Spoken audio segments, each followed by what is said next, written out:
My name is Bryan Biegler. Me and my wife Lauren, we farm in Southwest Minnesota.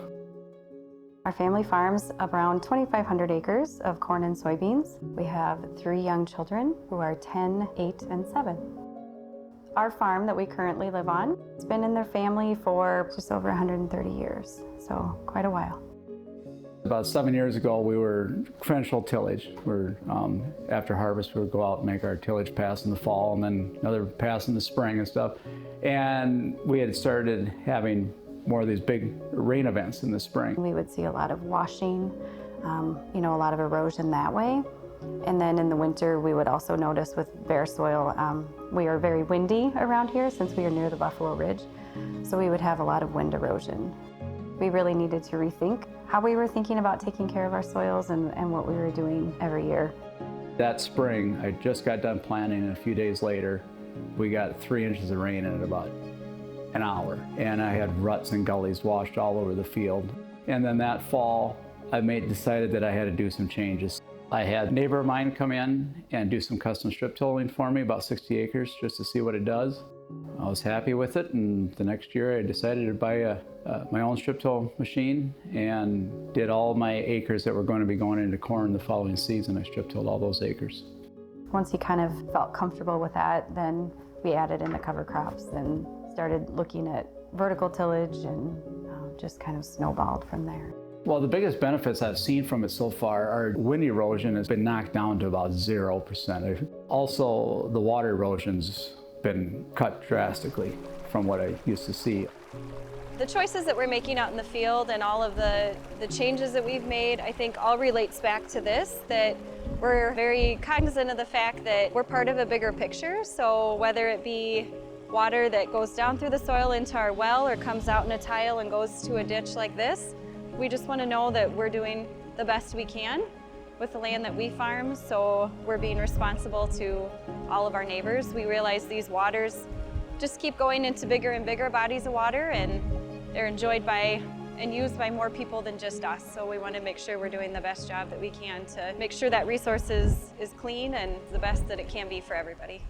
My name is Jodi DeJong-Hughes, and I work for the University of Minnesota Extension. I help farmers reduce their tillage, kind of look at the soil health, and so that they have less compaction issues, a healthier soil, better water infiltration.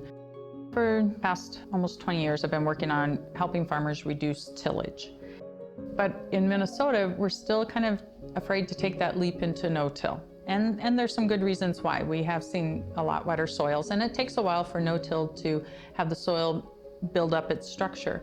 So cover crops is a way to help speed up that process, because those active roots are helping to form the soil into aggregates and building that structure in the soil. So it's not just one thing, it's 2 things, and you put them together to get even a better response. It's certainly not something that you're going to go out in 1 year and get to tell all of it if it's going to work or not. It's there's going to be failures on it. I've had some issues with it going into corn, seeding corn and not getting it terminated at the right time. And I've had a little bit of reduction on corn yield with that.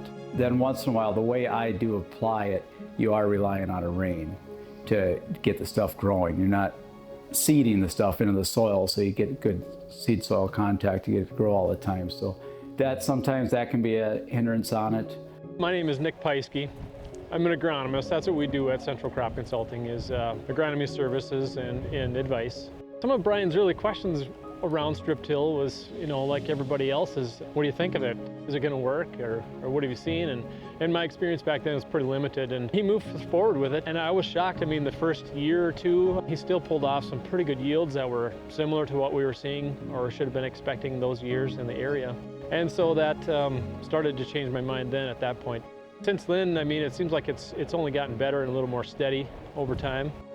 The financial benefit is kind of hard to put into a nice, neat package. You have small savings here, you have small savings there, whether it be fuel. We use a lot less fuel for tillage than when we were doing full conventional tillage, 1/2 to 1/4 of the amount of fuel per acre that we were using before.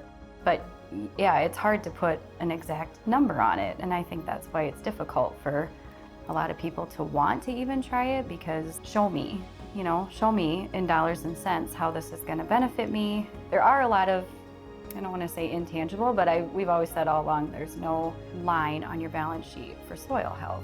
So for us, there's a big benefit sustainability-wise to having healthy soil, to keeping our soils in our fields. Once that's gone, you can't get that back. I mean, to rebuild topsoil, to build an inch takes like hundreds of years or 100 years or something like that to build just a topsoil. While we're eroding it a lot faster than we can ever rebuild it. So we got to try to keep what we have there now because we'll never be able to get it back to what it was.